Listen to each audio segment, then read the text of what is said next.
Assunto a partir de agora com o Superintendente de Vigilância em Saúde de Goiânia, o Ives Mauro Ternes. Superintendente, bom dia. Obrigada pelo contato conosco aqui no Sinal Aberto. Bom dia, é um prazer estar com vocês na Sagres mais uma vez. Superintendente, esse caso suspeito, né, que em Goiânia entre eles tem essa mulher de 43 anos, moradora de Goiânia. Como que está o acompanhamento do caso dela, né, que é suspeito de varíola de macacos? Já tem previsão de quando vai sair os resultados dos exames que foram feitos nesta paciente?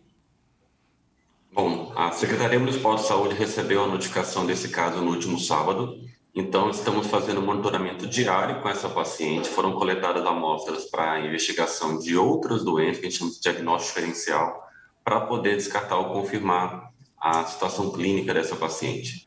A paciente ela está evoluindo bem, tem apenas 2 contatos domiciliares que também estão sendo monitorados, mas também não tem sinais, sintomas associados à doença. E a gente espera que nos próximos dias o Laboratório Central do Estado de Goiás possa nos repassar mais alguns resultados para que a gente possa também passar para a paciente e assim poder caracterizar melhor esse quadro e confirmar ou descartar em relação à varíola dos macacos.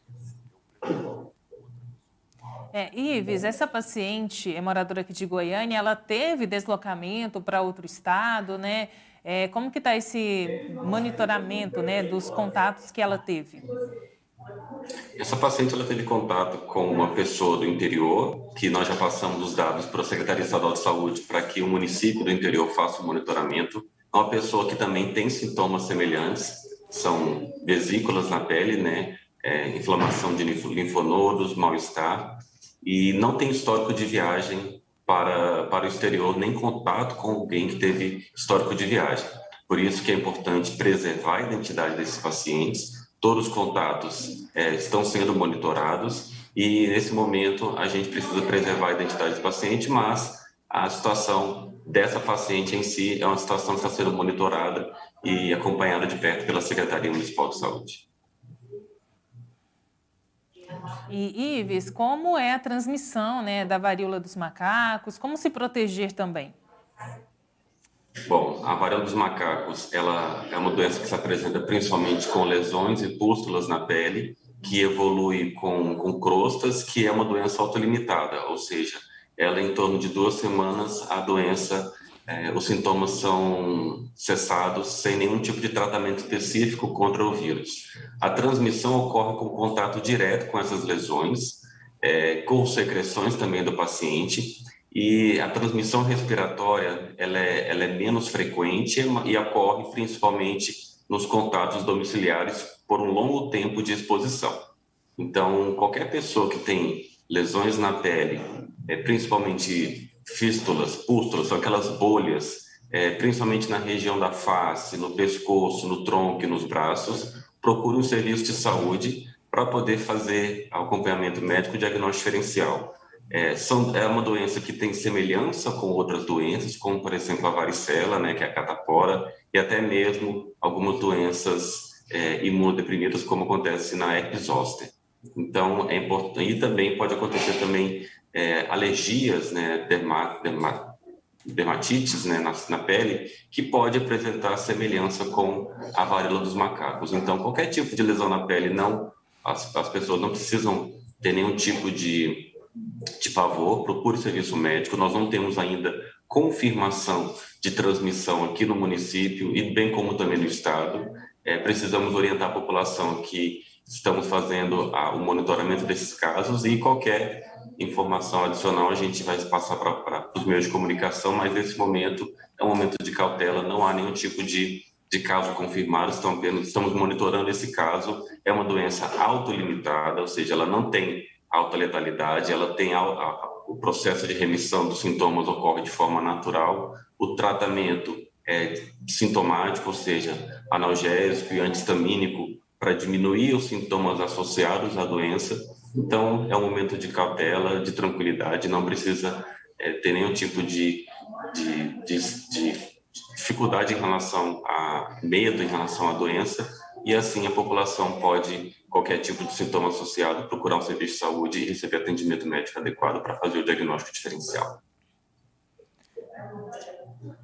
Ives, como você disse, né, é uma doença que ela tem semelhanças também com outras doenças, dermatites, né, alergias. E a Secretaria Estadual de Saúde já tinha até recebido também outras notificações de casos suspeitos, mas que depois de uma avaliação viram que não atingiu os critérios ali para ser definido como um caso suspeito. Quais critérios são esses, né, para falar que é ou não um caso suspeito de varíola dos macacos? Precisa apresentar as lesões vesiculares, bolhas na pele, adenomegalia, que são inflamação dos linfonodos, febre, mal-estar e principalmente ter contato com o caso suspeito confirmado que teve viagem ao exterior ou, caso não tenha essa informação, fazer uma avaliação com o diagnóstico diferencial e monitorar esse caso. Então, no caso de Goiânia, nós estamos fazendo esse monitoramento, que como a paciente não teve contato com pessoas que vieram de viagem nos últimos 14 dias, bem como também com contato suspeito confirmado da doença, esse monitoramento está sendo mais uma cautela por parte do Ministério da Saúde, que algumas informações ainda não são muito claras, para poder fazer o isolamento dessa paciente e, assim, o diagnóstico diferencial para poder garantir tanto a segurança da paciente como também das demais pessoas em volta, para evitar qualquer tipo de transmissão e descuido nesse momento. Ives, e se o caso dessa paciente aqui de Goiânia, né, for positivo para a varíola dos macacos, quais serão as ações, né, o próximo passo a ser tomado pela Secretaria Municipal de Saúde?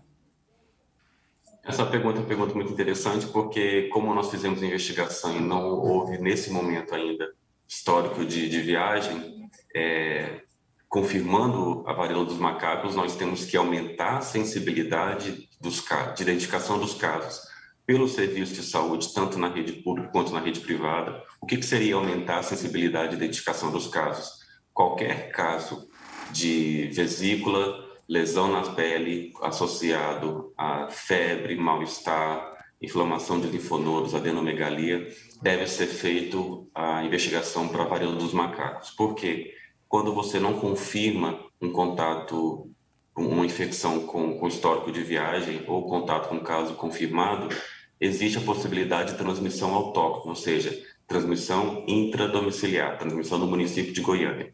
Por isso que essa investigação está sendo feita com cautela, com cuidado, preservando a identidade da paciente, mas caso confirme, nós vamos sim aumentar a sensibilidade do serviço de saúde para fazer o diagnóstico cada vez mais precoce, para orientar a população para qualquer tipo de sintoma semelhante, procurar imediatamente o serviço de saúde para que a gente possa interromper precocemente a cadeia de transmissão e não permitir que esse vírus se espalhe no município. Ives, outra dúvida, né? Esse vírus, ele é assim, qual o grupo de risco, né? Quem ali tem que se preocupar mais com ele? Ele pode ali tornar uma forma mais grave da doença, né? Levar à morte. Quem deve se preocupar mais? Há um grupo de risco para essa doença? Como qualquer doença infecto-contagiosa, as doenças virais, ela apresentam um risco leve a moderado para pessoas que têm comorbidade, principalmente imunossupressão. Então, na sua grande maioria, é uma doença autolimitada, mas em um pequeno número, naquelas pessoas que têm uma deficiência na sua resposta imunológica, a doença pode complicar, principalmente causando infecções disseminadas, bem como também complicações que pode prejudicar o estado de saúde dessa paciente, das diversas maneiras. Então, a nossa orientação é que as pessoas mantenham o seu estado de saúde, procurar o serviço médico o mais precocemente possível e preservar idosos, principalmente acima de 80 anos. Nós temos observado na Covid que mesmo com uma alta cobertura vacinal do grupo acima de 70 anos, que aplicou já a 4ª dose de reforço, fazendo um paralelo, a 4ª dose, né, a 2ª dose de reforço, fazendo um paralelo, nós temos uma letalidade maior nesse grupo. Por quê? Porque são pessoas que têm uma resposta imunológica menos eficaz quando se comparado aos demais grupos. Então, qualquer infecção viral nesses grupos, idosos, principalmente acima de 70, 80 anos, e pessoas imunodeprimidas, ou seja, portador de câncer, portador de AIDS ou qualquer outra imunossupressão, tem um risco de complicação em relação a qualquer infecção viral, e nesse caso a varíola dos macacos. Então, preservar essas pessoas do contato de qualquer pessoa que tenha vesícula, lesão na pele, porque nós sabemos que a transmissão é um contato direto com a lesão ou com secreções dessas pessoas. Então, a transmissão ela é menos transmissível quando eu comparo com a COVID, que é um vírus que é causado pelo SARS-CoV, que é um vírus respiratório altamente transmissível, principalmente com a variante Ômicron. A transmissão da varíola dos macacos precisa do contato direto com as lesões ou secreções do paciente, bem como também transmissão respiratória por um longo período de contato, como, por exemplo, contato intradomiciliar, onde não é possível manter o distanciamento social. Então, precisa preservar essas pessoas quando identificar qualquer caso suspeito da doença, para que ela não venha adquirir não somente a varíola dos macacos, isso é importante ressaltar, qualquer outro tipo de doença infecto-contagiosa, para que essas pessoas não possam evoluir de uma forma mais grave. Existe, Ives, vacina contra a varíola dos macacos? A varíola, nós conseguimos erradicar, foi erradicada não só do Brasil, como no mundo na década de 80, é uma vacina que não está sendo administrada no Programa Nacional de Imunização, porque é uma doença que já foi erradicada. Não existe uma vacina específica para a varíola dos macacos. A varíola dos macacos é uma espécie diferente da varíola que infecta os humanos na década de 70, na década de 60. Então, não existe uma vacina específica nem tratamento específico. E não se sabe ainda a efetividade da vacina da varíola dos humanos contra a varíola dos macacos. Por isso que qualquer medida de prevenção e precaução são as medidas não farmacológicas, ou seja, evitar o contato com pessoas com lesões, e essas pessoas com lesões procurar o atendimento médico imediatamente para fazer diagnóstico adequado, e bem como o isolamento dessas pessoas e o tratamento dos sintomas associados.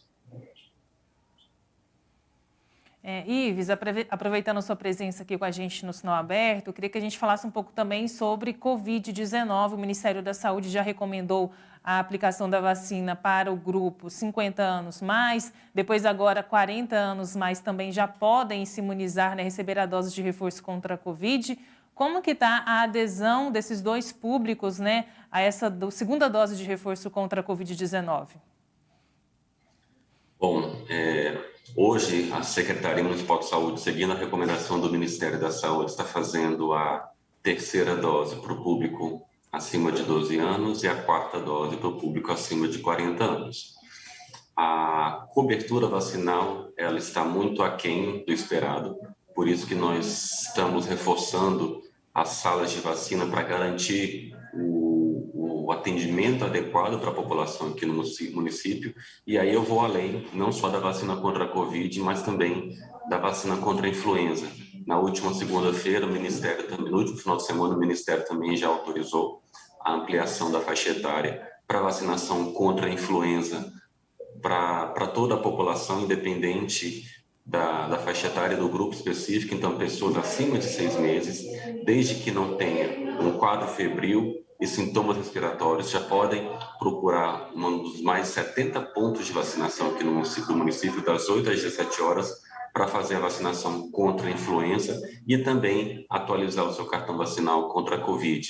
Pessoas acima de 12 anos pode fazer a vacinação concomitantemente de influenza e Covid, e crianças menores de 12 anos devem aguardar um intervalo de pelo menos 15 dias de uma vacina para outra. Então, estamos chegando, né? Já estamos no período de sazonalidade, ou seja, de circulação de vírus respiratórios.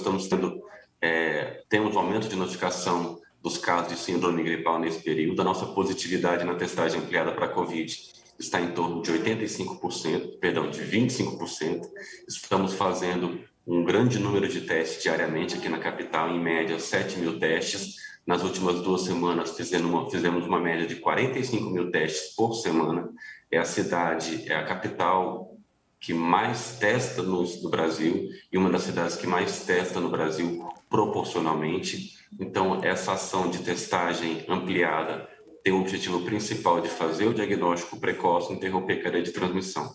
Então, você que tem algum sintoma respiratório, acesse o site da Secretaria Municipal de Saúde, no link testagem ampliada, confira os locais de testagem. A testagem na modalidade tenda é por agendamento, na modalidade drive é por demanda espontânea, para que você possa confirmar a sua situação, se possui Covid ou não, mas na presença de qualquer sintoma respiratório, a gente sabe que existe mais de 20 tipos de vírus respiratório e um diagnóstico negativo para Covid não exclui a sua situação em relação ao resfriado, à síndrome gripal. Então, qualquer sintoma respiratório, o paciente deve permanecer em isolamento, manter distanciamento social, porque precisamos preservar as outras pessoas e, principalmente, mais uma vez, os grupos de risco, porque o idoso, quando ele adquire um resfriado, uma gripe, ele tem uma grande chance de evoluir para um quadro de pneumonia, e a pneumonia ela tem uma letalidade alta nesse grupo etário.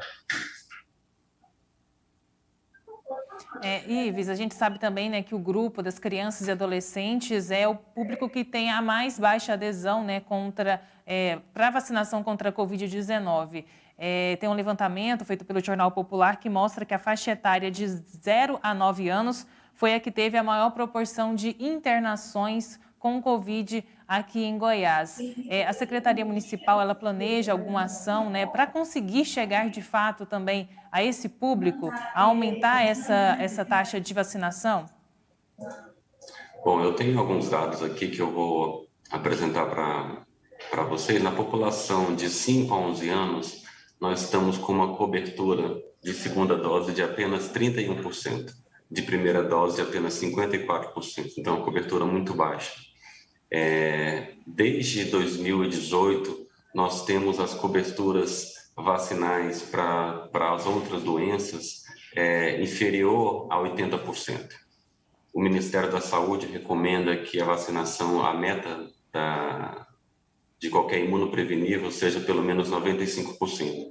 Então, estamos aquém de todos os imunopreveníveis, sarampo, rubéola, vacina pneumocócica, vacina meningocócica.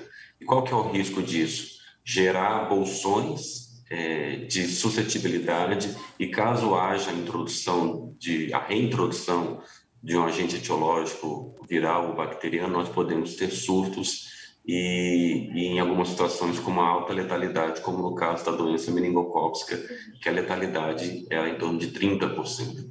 Então, a Secretaria ela adotou algumas estratégias, como a vacinação nas escolas, a vacinação na modalidade VAN, que é uma vacinação itinerante que permite levar a vacina para os ambientes extramuros, ou seja, fora das unidades de saúde. Mas o problema ele vai além dessa vacinação extramuro. A falta de responsabilidade, de compreensão da população da importância de vacinação das crianças nesse momento, ela é muito grande. Então, precisamos cada vez mais sensibilizar a população. Nós estamos com um projeto de poder ampliar a vacinação aos finais de semana, não só da Covid, como também de outras vacinas, com o objetivo de melhorar essa cobertura vacinal. Nós temos o risco de reintrodução do vírus do sarampo no município de Goiânia e a reintrodução do vírus da poliomielite no Brasil. Nós temos a circulação do vírus da polio, que é a paralisia infantil, em países africanos, e com a cobertura inferior a 80%, o risco de reintrodução do vírus com surtos do vírus da paralisia infantil, ela é muito grande. Então, ele é muito grande. Então, precisamos sensibilizar a população. Não basta nós irmos para uma escola para vacinar algumas crianças contra a Covid, sendo que eu tenho várias outras doenças imunopreveníveis onde essas crianças não estão sendo imunizadas. Então, o nosso problema ele é muito maior e precisamos, principalmente, contar com a compreensão e sensibilização dos pais responsáveis para que possam levar seus filhos às unidades de saúde e atualizar o cartão vacina. Ives, só para finalizar aqui, queria que você repetisse, né, o link e o site para quem quer testar, né, quer agendar ali o teste contra a Covid-19. Bom, basta colocar uma pesquisa no Google, né, testagem ampliada Goiânia, no site da Secretaria Municipal de Saúde, a testagem ampliada Goiânia, você vai ter o link de todos os pontos de testagem na semana, lembrando que é necessário agendamento na modalidade tenda e não é necessário agendamento na modalidade drive. A testagem está ocorrendo em vários pontos do município para atender a população da capital, e procure um desses pontos de testagem, principalmente se você tem algum sintoma leve ou teve contato com caso suspeito ou confirmado. Se você tem sintomas graves da doença, nós recomendamos que procure uma unidade de saúde. Por quê? Porque na unidade de saúde também é feito o teste para COVID e o paciente recebe atendimento médico, porque em muitas situações é necessário o atendimento médico e até em algumas situações a solicitação de internação hospitalar. A testagem ampliada ela não é recomendada para pessoas com sintomas graves da doença, sintomas leves e pessoas que tiveram contato com caso suspeito confirmado da COVID. Está aí na tela, então, para quem está interessado, teve contato com alguém que teve Covid-19, está aí na tela, goiania.gov.br/testagem ampliada. É só entrar lá, como o Ives disse, tem a modalidade tenda, né, os locais ali, todos os dias da semana lá no site da Prefeitura. Ives, muito obrigada pela entrevista, bom trabalho e até uma próxima. Obrigado, bom trabalho a todos e espero que a gente consiga vencer mais esse desafio ainda que esses vírus que estão querendo introduzir no nosso município. Um grande abraço. Conversamos aqui no Sinal Aberto